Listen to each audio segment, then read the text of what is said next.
High আমার ত্রিপুরার বন্ধুরা, আজকে বেশ কিছুদিন পরে কয়েকটা কথা বলতে এলাম ইলেকশন নিয়ে। আমি অফিসের কাজে ব্যস্ত থাকার কারণে আগে থেকে টাইমটা অ্যানাউন্স করতে পারিনি, কিন্তু এখন থেকে কয়েকদিন হঠাৎ করে লাইভে আসতে চেষ্টা করব আর কিছু ইম্পর্টেন্ট কথা আপনাদের বলবো যেটা হয়তো আপনাদের কাজে লাগবে। তো যাই হোক বন্ধুরা, ত্রিপুরাতে বিশেষ করে আগরতলা এবং পারিপার্শ্বিক এলাকায় যেভাবে ফ্লাড বা বন্যা যেভাবে ক্ষতিগ্রস্ত হচ্ছে, আশা করি আপনারা সবাই সাবধানে থাকবেন এবং ভালো থাকবেন। কারণ ত্রিপুরাতে গত 4 বছরের উপর ধরে যে নৈরাজ্য চলছে, এখানে অ্যাডমিনিস্ট্রেশন থেকে বা গভর্নমেন্ট থেকে আপনারা কিছু আশা করতে পারেন না। এটা আশা করা উচিত নয়, কারণ ওরা না ক্যাপাবল না আপনাদের কোনো গভর্নেন্স দিতে। যাদের পেশা হচ্ছে চুরি, বাটপারি, দান্দালি, ক্রিমিনালগিরি, তারা কি করে গভর্নেন্স দেবে আপনাদের? How they will offer you governance? এটা পসিবল না। ত্রিপুরাতে আমি ইলেকশনের কথায় ফিরে আসছি। আপনারা জানেন আর কদিন পরে 23 তারিখ ইলেকশন হচ্ছে। তো ইলেকশনে 4টে সিটের মধ্যে সুরমা সিটে খুব সম্ভবত বিজেপি পোল রিগিং করতে পারবে না, আমি যতটুকু খবর পেয়েছি। কারণ টিপ্রামথা খুব স্ট্রং পজিশন নিয়েছে যে ওখানে কোনো বুথের মধ্যেই পোল রিগিং করতে দেওয়া হবে না বিজেপির বাইক বাহিনী এবং বিজেপির ক্রিমিনাল বাহিনী। কিন্তু ত্রিপুরাতে যে আর বাকি যে 3টে জায়গাতে ভোট হচ্ছে, এতে আমি খবর পেলাম যে যুবরাজনগরের সিটে অলরেডি প্রতিমা ভৌমিক, প্রণজিৎ সিংহ রায় থেকে ওদের যত এক্সপার্ট ব্রিগেড আছে বুথ ক্যাপচারের, ওরা অলরেডি ওখানে ক্যাম্প করে গেছে। তো যুবরাজনগরটা পোল রিগিং হতে চলেছে বড়ভাবেই ধরে নেওয়া যায়। আমি কিছুক্ষণের মধ্যে আসছি যে কি করে আপনারা পোল রিগিংটা বন্ধ করতে পারবেন। এটাই মূল উদ্দেশ্য আজকে আমার লাইভে আসার। আর আগরতলাতে যে 2টো সিট আছে, ওটাতেও ওরা মাস পোল রিগিং করবে, ওই জন্য প্রিপারেশন হয়ে গেছে। এবং আপনারা মনে রাখবেন, ত্রিপুরার বিরোধী দলগুলির মধ্যে যেহেতু কোনো একতা নেই, কোনো ঐক্যবদ্ধতা কিছু নেই। আমি গত বছর থেকে বলছি যে ত্রিপুরাতে মহারাষ্ট্র মডেলে পলিটিক্স করতে হবে যদি বিজেপিকে সরাতে অপোজিশন পার্টির লিডারদের যদি ইচ্ছাটা থাকে। মহারাষ্ট্র মডেলে মানে হলো, মহারাষ্ট্রতে দেখুন অ্যাসেম্বলি ইলেকশনে বিজেপি সব থেকে বেশি সিট পেয়েছে, কিন্তু ওখানে শিবসেনা, কংগ্রেস, বিভিন্ন দল, এনসিপি, যারা নাকি আইডিওলজিক্যালি অপোজিট পোলে আছে, মানে মতাদর্শের দিক থেকে তারা সম্পূর্ণ আলাদা, কিন্তু তারা বিজেপির মতো একটা বর্বর এবং একটা অসভ্য একটা যে কালচারের দল, সেটাকে দূরে রাখার জন্য ওরা সবাই একসাথে হাত মিলিয়ে ওরা গভর্নমেন্ট কিন্তু এই কয়েক বছর ধরে চলছে মহারাষ্ট্রে। আমি কিন্তু বন্ধুরা গত বছর ধরে ত্রিপুরার অপোজিশন লিডার এবং রুলিং পার্টি অনেকেরই চিনি আমি ব্যক্তিগতভাবে। আমি কিন্তু ত্রিপুরার অপোজিশনদের গত বছর থেকে বলছি যে মহারাষ্ট্র মডেলে আপনাদের পলিটিক্স করতে হবে। তার মানে হলো সিপিএম, কংগ্রেস, টিপ্রামথা, ওদের মধ্যে একটা আন্ডারস্ট্যান্ডিং থাকতে হবে যে অ্যাসেম্বলি ইলেকশনে আমাদের জয়েন্ট একটা ক্যান্ডিডেট থাকবে যেখানে ভোট যাবে। তাহলে বিজেপির বিরুদ্ধে যে ভোটটা, সেই ভোটটা ভাগাভাগি হচ্ছে না এবং আরামসে অপোজিশন পার্টির ক্যান্ডিডেট ইলেকশনটা জিতে যাবে। দেখুন, ত্রিপুরার অপোজিশন পার্টিগুলোর প্রত্যেকটা দলের মধ্যেই কোন্দল আছে, বিজেপির মধ্যেও আছে কোন্দল, পলিটিক্যাল পার্টির মধ্যে থাকে। কিন্তু ত্রিপুরার অপোজিশন পার্টিগুলোর কোনো সম্মিলিত কোনো প্রয়াস নেই যে আমরা সবাই মিলে, আর তো এই 4টা সিটে যেই জিতুক না কেন, এ তো থাকবে বিধানসভাতে আর 6-7 মাস। এই 4টা সিটে যে সিম্বলিক যে মানে একটা যে ভিক্টোরি বিজেপির বিরুদ্ধে, বা একটা যে সিম্বলিক ডিফিট অফ বিজেপি, এই ডিফিটটাতে অপোজিশন পার্টিদের ওদের সম্মিলিত প্রয়াসটা যদি থাকতো, তাহলে কিন্তু 4টে সিটের ভিতরে আরামসে জিতে যেত অপোজিশন, ইউনাইটেড অপোজিশন। আমার প্রশ্ন হলো সিপিএম, কংগ্রেস এবং বাকি অপোজিশনদের কাছে, আপনারা যদি হাইকোর্টে, লোয়ার কোর্টে, ডিস্ট্রিক্ট কোর্টের ইলেকশনে কোয়ালিশন করে লড়তে পারেন, ওয়েস্ট বেঙ্গলের ইলেকশনে লড়তে পারেন সিপিএম, কংগ্রেস, তো এখানে কোন তত্ত্ব বা কোন ধরনের আপনাদের অভাব দেখা দিয়েছে, বা কি বলে আপনাদের মনে লাগছে যে না এখানে তো জোট করা যাবে না। তা আপনাদের বুঝতে হবে আপনাদের প্রত্যেকটা পার্টির পলিটিক্যাল সার্ভাইভেলের জন্য আপনাদের একত্রিত হতে হবে। আপনারা মহারাষ্ট্র থেকে শিখুন কি করে অপোজিশন পার্টি আইডিওলজি ডিফারেন্ট আছে কিন্তু সবাই এক কাট্টা হয়ে বিজেপির বিরুদ্ধে লড়ছে। বিজেপির বিরুদ্ধে কেন লড়া উচিত? কারণ এই একটা পার্টি ভারতবর্ষে যারা ভারতীয় গণতন্ত্রে বিশ্বাসী না, তারা ভারতীয় সংবিধানে বিশ্বাসী না, তারা বিশ্বাসী হলো ছাপ্পা মেরে ভোট জেতার, বুথ রিগিং করে ভোট জেতার, ক্রিমিনাল দিয়ে ভোট জেতার, মানুষকে ভয় দেখিয়ে মেরে এইভাবে পুরো গণতন্ত্রের মার্ডারার বা যদি রেপ করার যদি কেউ থাকে এটা হচ্ছে বিজেপি। বিজেপি যেহেতু আমাদের ভারতীয় গণতন্ত্রের চরম শত্রু, তো এটা আমাদের প্রত্যেকটা ভারতীয় নাগরিকের এবং সম্মিলিত অপোজিশনের দায়িত্ব যে বিজেপিকে ক্ষমতা থেকে সরানো। আপনাদের আমি গত বছর থেকে অনেকবার বলেছি যে মহারাষ্ট্র মডেলে পলিটিক্স করুন। এই যে 4টে সিটে ইলেকশন হচ্ছে, সবাই মিলে আপনারা সম্মিলিত একজন করে যদি ক্যান্ডিডেট দিতেন, ক্যান্ডিডেটটা জিতে যেত। তাতে বিজেপি 4টে সিটেই চূড়ান্ত হার হতো। তাতে আপনাদের 2023-এর ইলেকশনে অনেক ভালো হতো। কারণ বিজেপির হার মানে বিজেপির মানসিকভাবে পরাজয়, এবং এই পরাজয়ের ফলে ভোটটা ফ্রি অ্যান্ড ফেয়ার ইলেকশন হতো 2023-এ। তো যাই হোক, যা হয়েছে হয়েছে। এখন আপনারা বিভিন্নভাবে একাকীভাবে লড়ছেন। অপোজিশন ভোট, তার মানে বিজেপির বিরুদ্ধে যে ভোট ব্যাংকটা আছে এটা ডিভাইড হবে। এটা সিপিএমে কিছু যাবে, কংগ্রেসে কিছু যাবে, টিপ্রামথায় যাবে, টিএমসিতে যাবে, এদিকে ওদিকে যাবে। তারপর হয়তো এর উপরে থাকবে বিজেপির অর্গানাইজ রিগিং। তো আমি অপোজিশন পার্টিদের লিডার এবং সাধারণ জনগণের উদ্দেশ্যে যেই আবেদনটা আজকে রাখতে যাচ্ছি যে আপনারা রিগিং কিভাবে বন্ধ করবেন এবং ত্রিপুরায় গণতন্ত্র বাঁচিয়ে রাখার জন্য আপনাদের সবাইকে এগিয়ে আসতে হবে। আপনাদের আমি বলে দেই, 6 আগরতলা কেন্দ্র এবং এই যে আগরতলাতে যে 2টো সিট আছে ওখানেও রিগিং করার প্ল্যান হয়ে গেছে। সারা ত্রিপুরা থেকে ওরা বুথ যারা রিগিং করে ওই গুন্ডাদের আনা হচ্ছে। বিজেপি অলরেডি অর্গানাইজ করেছে। বিজেপির বুথ ক্যাপচার এবং রিগিংয়ের এবার দায়িত্বে আগরতলার 2টো কেন্দ্রে আছে রাজীব ভট্টাচার্য এবং টিঙ্কু রায়কে তো চেনেন আপনারা। ওরা আছে, এই দুজন আছে এবার বুথ ক্যাপচার এবং বুথ রিগিং এর দায়িত্বে আছে। এর সাথে বাকিরা জড়িয়ে আছে। তা আপনারা যদি অশোক সিনহার মুখে হঠাৎ করে যেই নাকি অশোক সিনহা দেখুন ইলেকশনই লড়তে চাইছিলেন না, ওনার কোনো ইচ্ছা ছিল না ইলেকশন লড়ার, জোর করে নামানো হয়েছে। কদিন ধরে অশোক সিনহার মুখটা অনেকটাই ঝিমিয়েছিল, এখন দেখবেন যে উজ্জ্বলিত হয়ে উঠেছে। কারণটা হলো যে বিজেপির আগরতলাতে পোল রিগিং এর ব্লু প্রিন্ট হয়ে গেছে। মানিক সাহার ব্যাপারটা আলাদা। মানিক সাহা জিতুক, বিপ্লব দেবের গ্যাং চায় না। কারণ মানিক সাহা জিতলে পরে মানিক সাহাই থাকবে সিএম ক্যান্ডিডেট 2023-এর ইলেকশনে।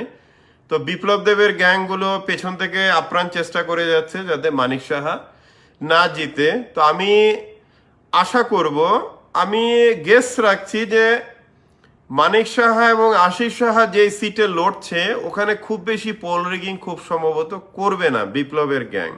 কিন্তু সুদীপ বর্মন, আশিস সিনহা, অশোক সিনহা যেখানে লড়ছে ওখানে অশোক সিনহাকে জেতানোর জন্য এরা বিশালভাবে পোল রিগিং করবে, এটার প্রিপারেশন হয়ে গেছে। তো আপনারা আরো কয়েকটা কথা বলে রাখি। সুরমাতে পোল রিগিং হবে না, টিপ্রামথা খুব স্ট্রং স্টান্স নিয়েছে, ওরা করতে দেবে না পোল রিগিং। যুবরাজনগরে বিশালভাবে হবে পোল রিগিং, এটা অলরেডি ওরা ওখানে, আপনারা তো জানেন ত্রিপুরার এমপি প্রতিমভাবে কিভাবে জিতেছে, এমপি হয়েছে, খুব ভালো করে জানেন। 700-800-র বেশি বুথে পোল রিগিং হয়েছে, সব সিসিটিভিতে ক্যাপচার আছে, সুপ্রিম কোর্টে কেসও দাখিল হয়েছে। কিন্তু ভারতবর্ষের যেই আইনি প্রসিজিওর এবং যে কোর্ট সিস্টেম, ওখানে ডিসিশন হতে হতে 30-40 বছর হয়ে যাবে। তো যাই হোক, তো যারাই নাকি পোল রিগিং মাস্টার মাইন্ড এবং এক্সপার্ট তারা কিন্তু জায়গায় জায়গায় কাজে লেগে গেছে। এখন আপনারা জানেন ত্রিপুরা বিজেপি এবং বিপ্লব দেব গ্যাংয়ের চরম শত্রু হলো সুদীপ রায় বর্মন। সুদীপ রায় বর্মনকে হারানোটা বিপ্লব দেব নিজের কাঁধেই নিয়ে নিয়েছে। তো এখন সুদীপ বর্মনের কেন্দ্রে ওরা মাস রিগিংয়ের যে প্ল্যানটা করেছে, এটা হলো 23 তারিখ ভোট ওরা 21 তারিখ থেকে স্টার্ট করছে, 21 এবং 22। ওরা বাড়ি বাড়িতে মিউনিসিপ্যাল পোলে যেই দেখেছেন এই সেম ফর্মুলাতে ওরা পাড়ায় পাড়ায় যাবে, বিভিন্ন বাড়িঘরে ভয় দেখাতে চেষ্টা করবে এবং ভোটের দিন পোলিং বুথে মনে হয় 60টার মতো আছে, খুব সম্ভবত 60-র মতো আছে পোলিং বুথ ওই কনস্টিটিউন্সিতে, 55 থেকে 60 পোলিং বুথে ওরা কি করবে, ওদের এজেন্টরা থাকবে বিজেপির, আর বিজেপির ওখানে লোকজন থাকবে পোলিং বুথের ভেতরে।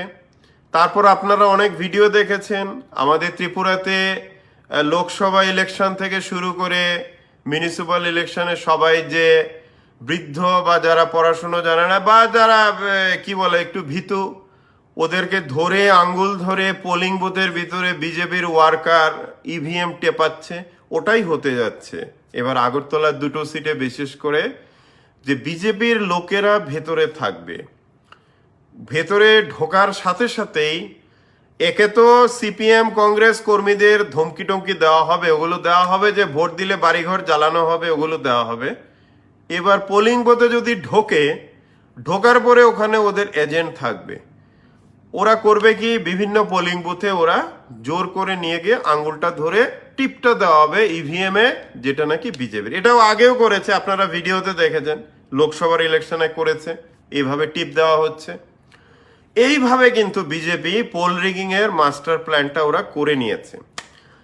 তারপর আমার ত্রিপুরার অপোজিশন পার্টিদের যারা বিশাল বড় বড় মাথা, তাদের উদ্দেশ্যে আমি বলবো, আপনারা যে দিল্লি গেলেন প্যারামিলিটারি ফোর্স ইলেকশনের জন্য, এই যে প্যারামিলিটারি ফোর্স যে ত্রিপুরাতে আসলো ইলেকশনের জন্য, এরা কার অর্ডারে কাজ করবে? দেখুন, বিপ্লব দেবের ডান হাত বাম হাত যারা ছিল বিহারি বেসিক্যালি অফিসিয়ালগুলো, তারা তাদের পদে রয়ে গিয়েছে। চিফ সেক্রেটারি চেঞ্জ হয়নি, পুলিশের ডিরেক্টর জেনারেল চেঞ্জ হয়নি, আগরতলার এসপি ওএস তো আরএসএস এরই কর্মী বলা যায়, রেড্ডি, এরা তো সব কেউই চেঞ্জ হয়নি।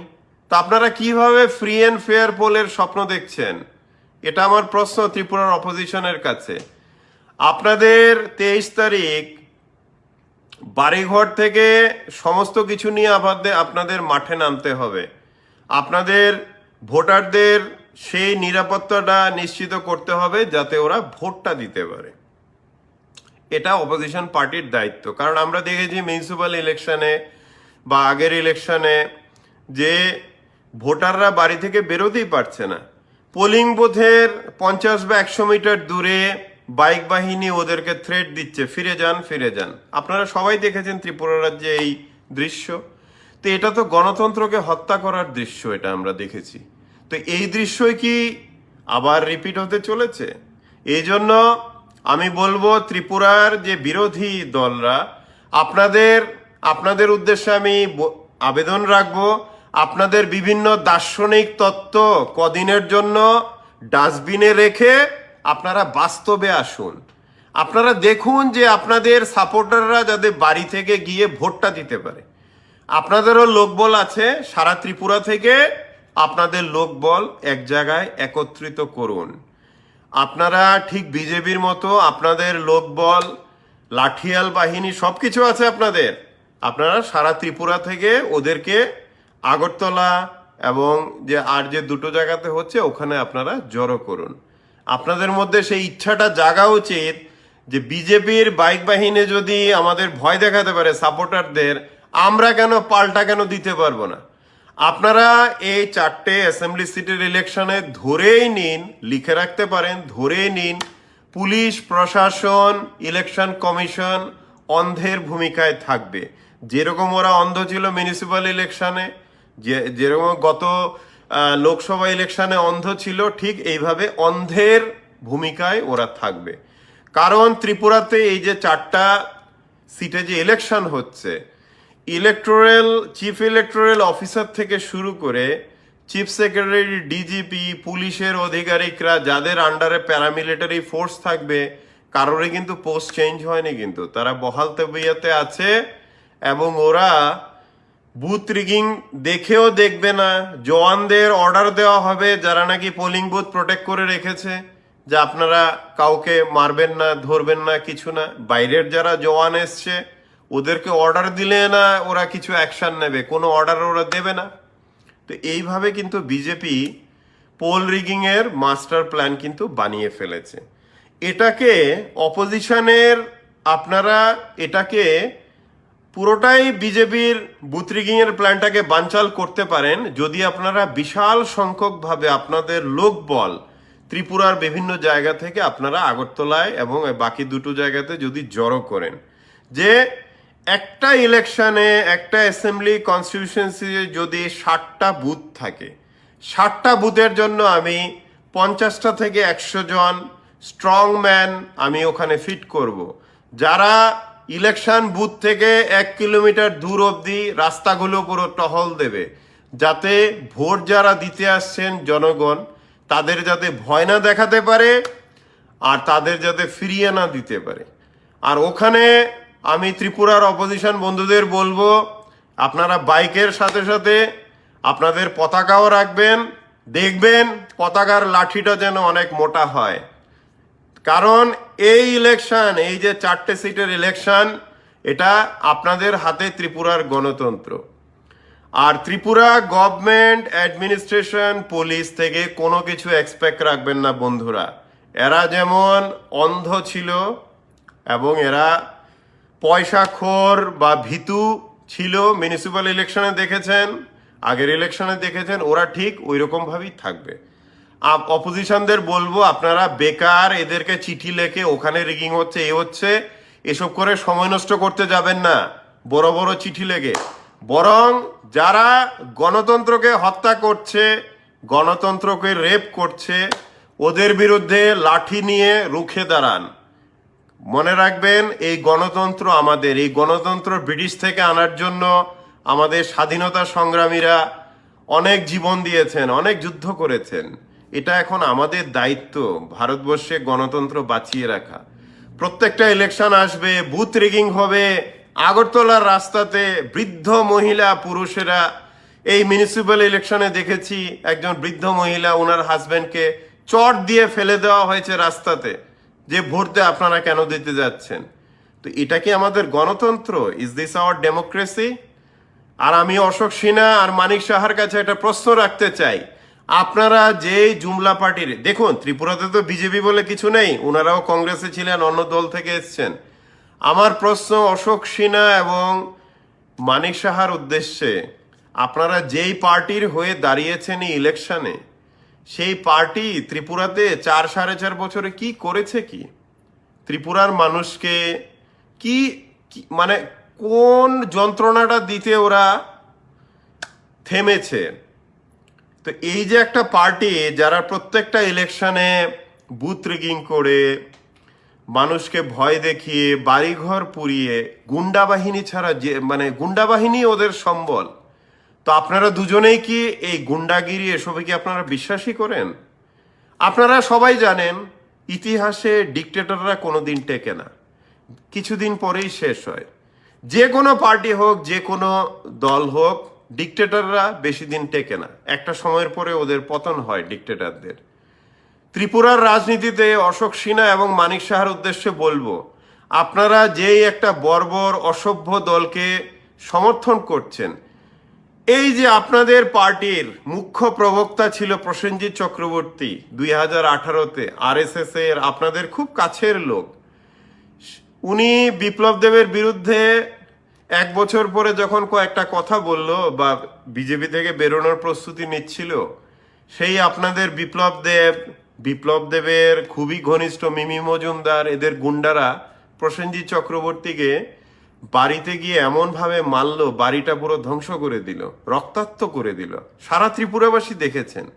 তো এটাই কি বিজেপির রাজনীতি? এটাই কি বিজেপির প্রিন্সিপাল?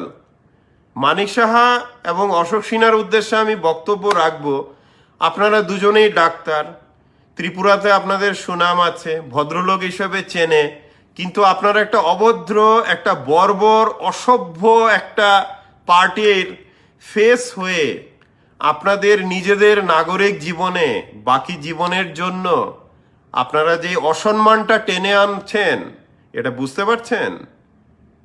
আপনাদের কি মনে হয় ত্রিপুরা রাজ্যে বিপ্লব দেব, প্রতিমা ভৌমিকদের, এদেরকে কেউ সম্মান করে? এরা তো পদ নিয়েছিল এতদিন, এদেরকে কেউ সাধারণ জনগণ ভয় পায়, সম্মান কি করে? করে না। তো আপনারা যেই পার্টির হয়ে ইলেকশন লড়ছেন, এই পার্টি কি করেছে গত 4 বা 4.5 বছরে? এই যে অশোক সিনহার উদ্দেশ্যে আমার প্রশ্ন থাকবে, দরকার হলে you can come for a debate with me.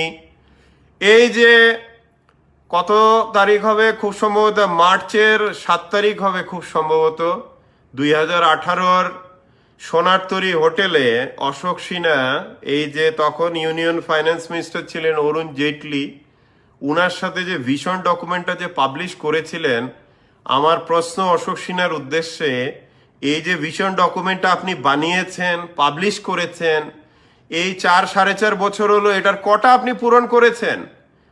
আপনি যে নির্লজ্জের মতো ইলেকশনে দাঁড়িয়েছেন, ভোট আবার চাইছেন মানুষের কাছে, যেই ভিশন ডকুমেন্টটা লিখেছেন, যেটা মানুষকে ইলেকশনের 1 সপ্তাহ আগে টুপি পরিয়ে বিজেপিকে জিততে সাহায্য করেছেন, এই ভিশন ডকুমেন্টের কটা জিনিস আপনারা পূরণ করেছেন?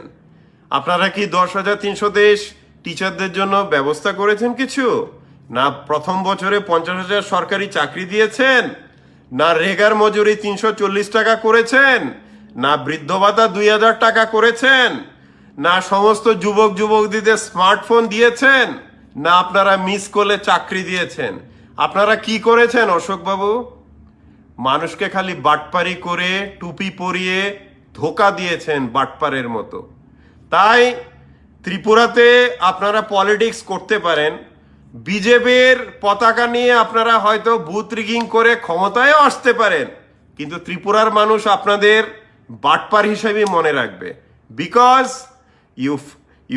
you just acted like a fraud for Tripura people.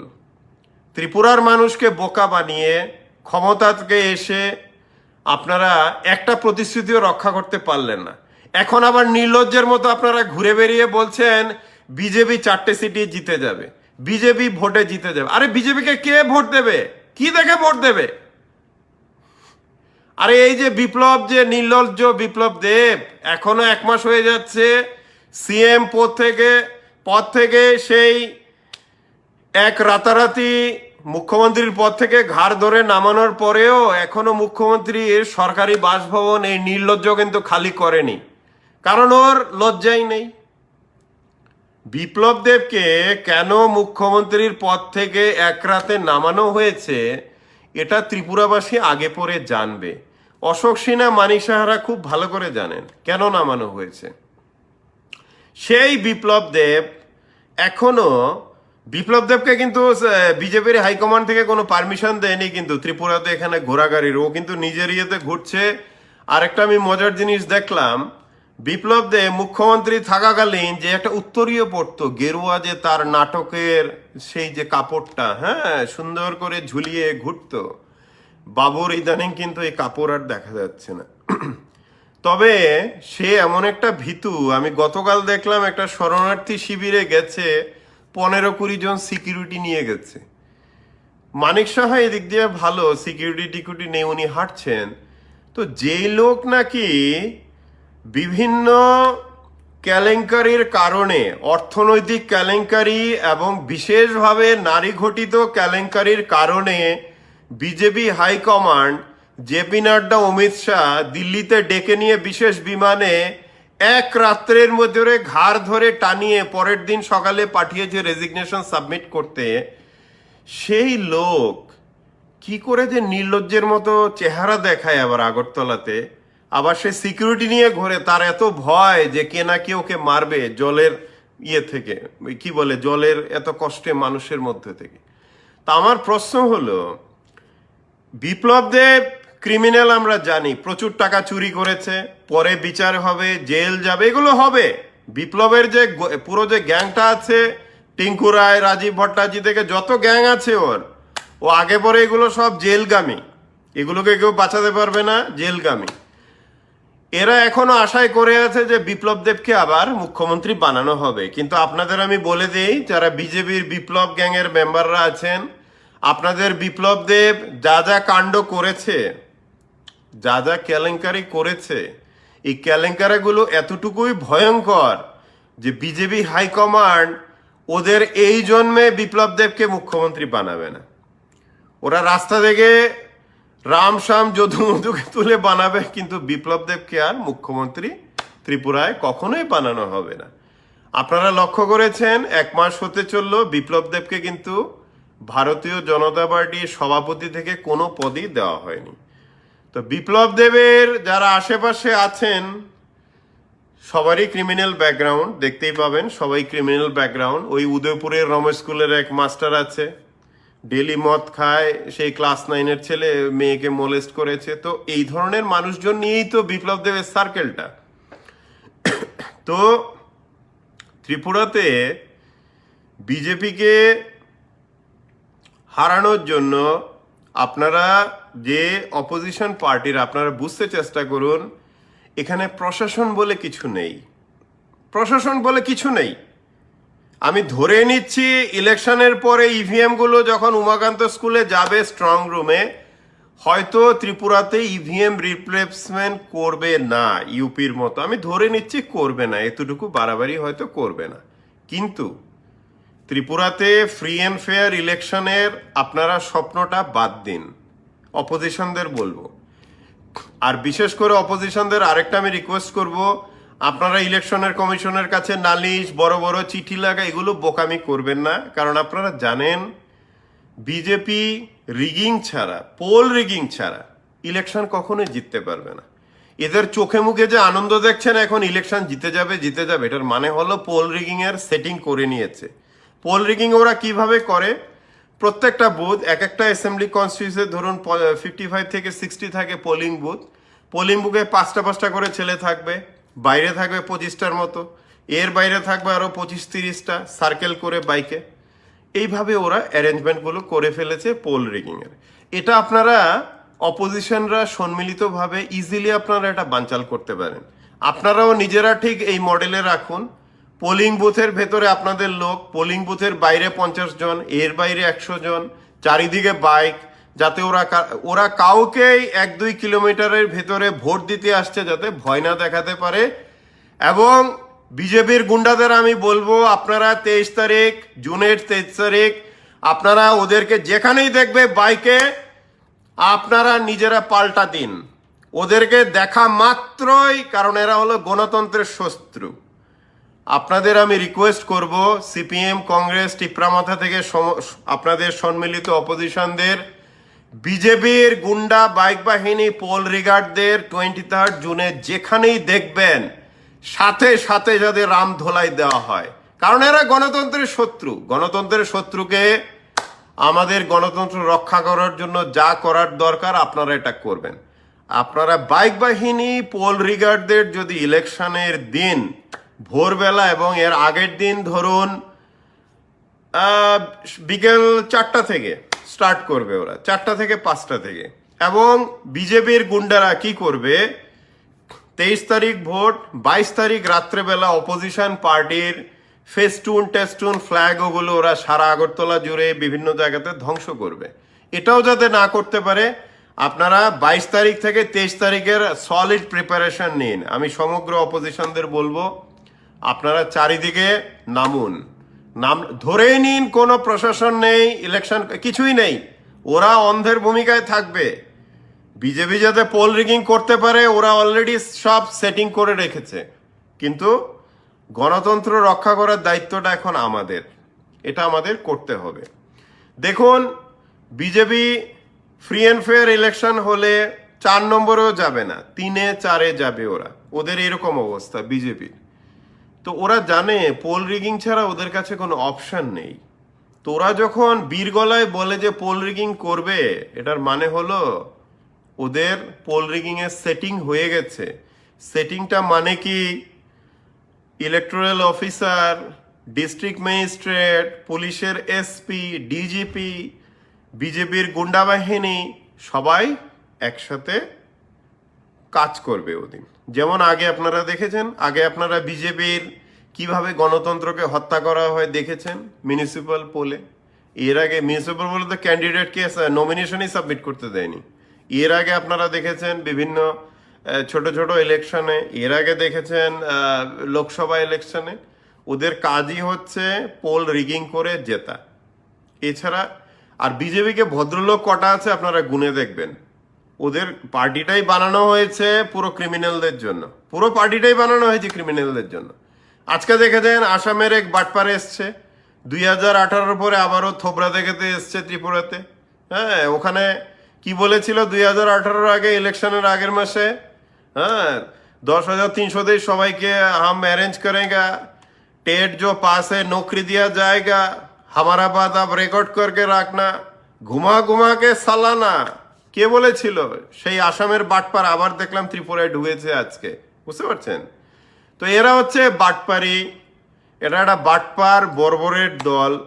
ত্রিপুরাতে গত 4-4.5 বছরে বিজেপি যে সন্ত্রাস করেছে, সিপিএম কংগ্রেস থেকে যে পার্টি অফিস পুড়িয়েছে, পার্টি ওয়ার্কারদের অ্যাটাক করেছে, বিভিন্ন মানুষের বাড়িঘর ধ্বংস করেছে, এটা যাতে আমরা কড়াই গন্ডায় সুদ সমেত 23-এ ফিরিয়ে দিতে পারি, এখন থেকে আপনারা সেই প্রস্তুতিটা নেন।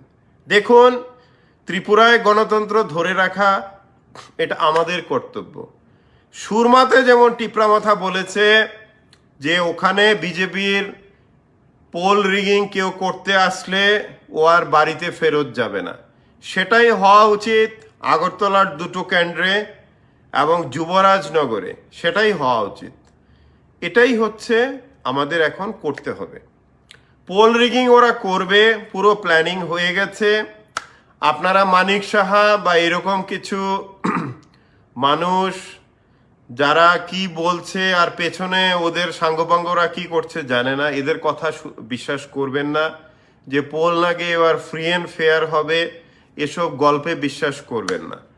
আমি আগরতলায় যারা অপোজিশনের ক্যান্ডিডেট আছে আপনাদের বলবো, আপনারা আজকে থেকেই আগরতলার ছোট ছোট হোটেলগুলোতে চারিদিকে লক্ষ্য রাখুন, বাইরে থেকে কে কে এসে উঠছে, ওখানে কোথা থেকে লোক আসছে। এবং 22 তারিখটা খুব ইম্পর্টেন্ট। 22 তারিখ ওদের মেইন মোবিলাইজেশন হবে রিগিং বাহিনীর বাইরে থেকে। আপনারা রিগিং যে করতে আসবে ওদেরকে হোটেল বা ওইসব জায়গা থেকে নড়তেই দেবেন না। এই জন্য প্রত্যেকটা বুথ, এক একটা অ্যাসেম্বলি কনস্টিটিউয়েন্সিতে ম্যাক্সিমাম 60টার মতো থাকবে পোলিং বুথ। 60 পোলিং বুথের 1 কিলোমিটারের বাইরে আপনারা বানান চক্রব্যূহ, আধা কিলোমিটারে বানান, কোয়ার্টারে বানান, বুথের চারিপাশে রাখুন, ভেতরে রাখুন। এবং পোলিং বুথে আপনাদের প্রত্যেকটা পলিটিক্যাল পার্টি, বলছি সিপিএম, কংগ্রেস, টিপ্রামাথা, টিএমসি, আপনাদের পোলিং এজেন্টদের যেন একটা আন্ডারস্ট্যান্ডিং কোঅর্ডিনেশন থাকে যে এই যে বিজেপির একটা আছে বা 2টো আছে, এ যাতে বাইরে থেকে লোক না এনে টিপিয়ে দিয়ে যাতে ইলেকশনটাকে যাতে হাস্যকর একটা মানে প্রহসনে যাতে পরিণত না করতে পারে। তো এটা আপনাদের ঝাঁপিয়ে পড়তে হবে, কারণ মনে রাখবেন এই 4টা সিটে বিজেপিকে পরাস্ত করাটা খুবই প্রয়োজন। আবারও বলছি, আমি কোনো পার্টির সাথে নেই। কেন আমি বিজেপির বিরুদ্ধে? কারণ হচ্ছে গিয়ে ওরা ত্রিপুরার মানুষের সাথে প্রতারণা করেছে। বিজেপি এমন একটা পার্টি, ওদের ক্রিমিনাল ছাড়া চলে না। বিজেপিতে কোন লোকটা ভালো বলুন? বিজেপির যে মুখপাত্র ত্রিপুরাতে সুব্রত চক্রবর্তী, ওই রমেশ স্কুলে না কোথায় উদয়পুরে ক্লাস 9-এর মহিলাকে মোলেস্ট করেছে। কাকে আপনি বলবেন? বিজেপির এমএলএ কৃষ্ণধন দাস, ও একটা কেরিয়ার স্মাগলার, বাংলাদেশি সিটিজেন। ও এমএলএ হয়েছে ইলেকশন কমিশনে রং ইনফরমেশন সাপ্লাই করে। ও ভূপাল বোর্ড থেকে পাশ করেছে হায়ার সেকেন্ডারি, সেম ইয়ার ও ত্রিপুরা বোর্ড থেকে হায়ার সেকেন্ডারি পাশ করেছে। কৃষ্ণধন দাস এমএলএ, এটা ইলেকশন কমিশনের ওয়েবসাইটে আছে ওই কাগজ, আপনারা গেলে দেখতে পাবেন। মানে কবে ডিসকোয়ালিফাই হয়ে যাওয়ার কথা as MLA for providing false information, কিন্তু এখনো কৃষ্ণধন দাস এমএলএ আছে, বুঝতে পারছেন? তো বিজেপিতে কাকে আপনি বলবেন? প্রতিবাদী কলমের অফিস যারা পুড়িয়েছে, রাজীব ভট্টাচার্য থেকে শুরু করে চারিদিকের এই যে এরা গুন্ডা বাহিনী বিপ্লব দেবের আন্ডারে, এরাই তো বিজেপির মুখ। ত্রিপুরা বিজেপির মুখ কারা? ত্রিপুরা বিজেপির মুখ হচ্ছে সমস্ত ক্রিমিনালরা। ভদ্রলোক এখানে নেই কেউ। তো কথাটা হচ্ছে, ত্রিপুরাতে 37 লক্ষ জনগণের মধ্যে পুলিশ টিএসআর মিলিয়ে আছে 27-28 হাজার আছে, আর বিজেপির গুন্ডা বাহিনীর সংখ্যা সারা ত্রিপুরা মিলিয়ে 500 হবে না। তো ত্রিপুরাবাসী যদি জেগে ওঠে, যেটা নাকি সারা ভারতবর্ষে এখন হচ্ছে, এই যে সেন্ট্রাল গভর্নমেন্টের যে নতুন যে ধ্বংসকারক একটা যে স্কিম যে বার করেছে, কি অগ্নিবীর না অগ্নিপথ কি একটা স্কিম বার করেছে জুমলারা, যে এখন থেকে আর্মির চাকরিতে পার্মানেন্ট বলে কিছু নেই, 4 বছরের জন্য চাকরি, নো পেনশন, তারপর হচ্ছে গিয়ে আউট। তা আপনারা দেখতে পাচ্ছেন বিহার থেকে শুরু করে রুলিং পার্টির এমএলএ মিনিস্টারদের বাড়িঘর অ্যাটাক হচ্ছে, চারিদিকে হচ্ছে। সারা ভারতবর্ষ এখন আগুন জ্বলে উঠেছে। কেন? কারণ মানুষ জেগে উঠেছে।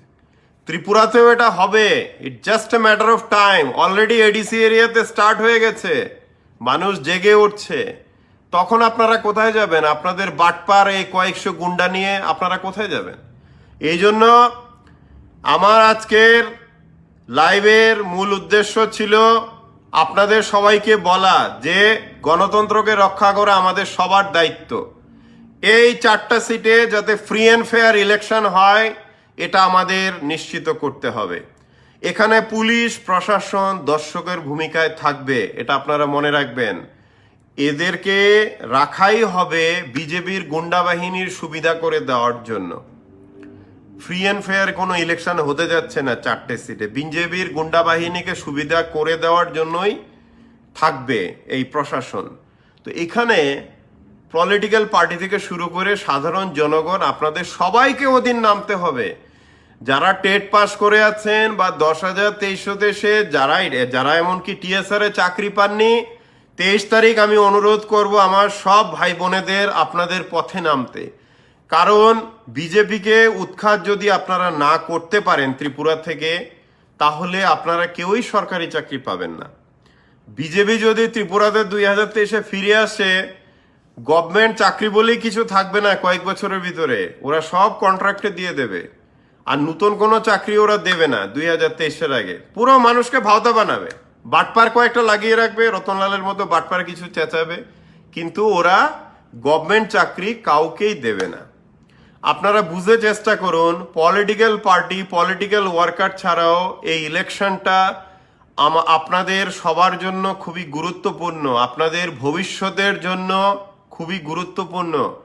কারণ বিজেপিকে আপনারা যদি স্টপ না করতে পারেন, আপনারা যদি ওদের গণতন্ত্রকে হত্যা করা, রিগিং করে এই প্রসেসটাকে যদি আপনারা সবাই সম্মিলিতভাবে যতটুকু ছোটভাবেই হোক যদি বন্ধ না করতে পারেন, আপনাদের ভবিষ্যৎ কিন্তু ধ্বংসের পথে।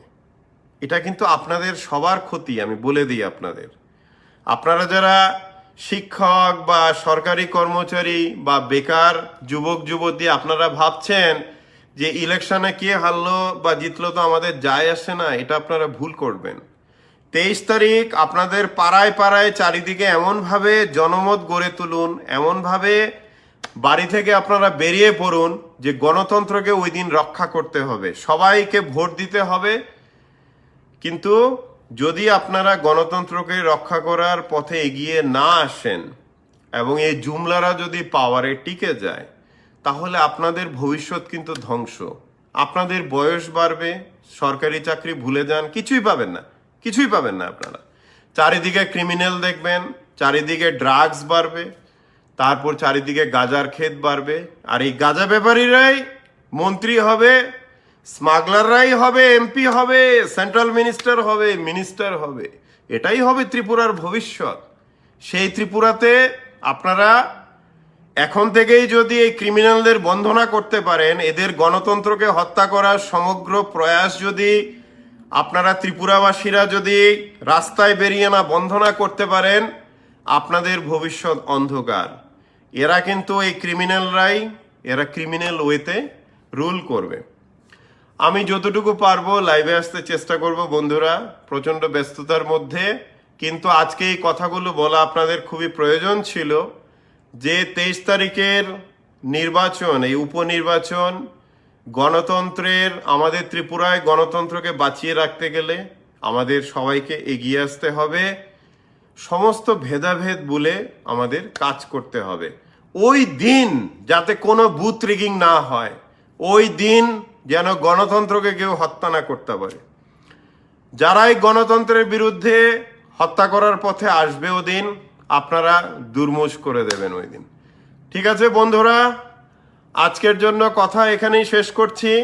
আমি আবারও কালকে আসতে চেষ্টা করব বা পরশু, কারণ আমাদের উদ্দেশ্য থাকবে ত্রিপুরাতে ফ্রি অ্যান্ড ফেয়ার পোল যাতে হয়, কোনো পোল রিগিং যাতে না হয়, zero poll rigging, zero criminals in polling booth. আমি আবারও বলছি আমার কথা শেষের আগে, আপনারা ধরে নিন প্রশাসন বলে কেউ নেই। ত্রিপুরা গভর্নমেন্ট, প্রশাসন, ফোর্সেস সবাই গুন্ডা বাহিনী, বিজেপির জুমলা সমস্ত বাইক বাহিনীকে প্রোটেকশন দেওয়ার জন্য থাকবে ইলেকশনের দিন। এই জন্য গণতন্ত্রটা রক্ষা আপনাদেরই করতে হবে। ঠিক আছে বন্ধুরা, আপনারা সবাই ভালো থাকবেন। জয় হিন্দ।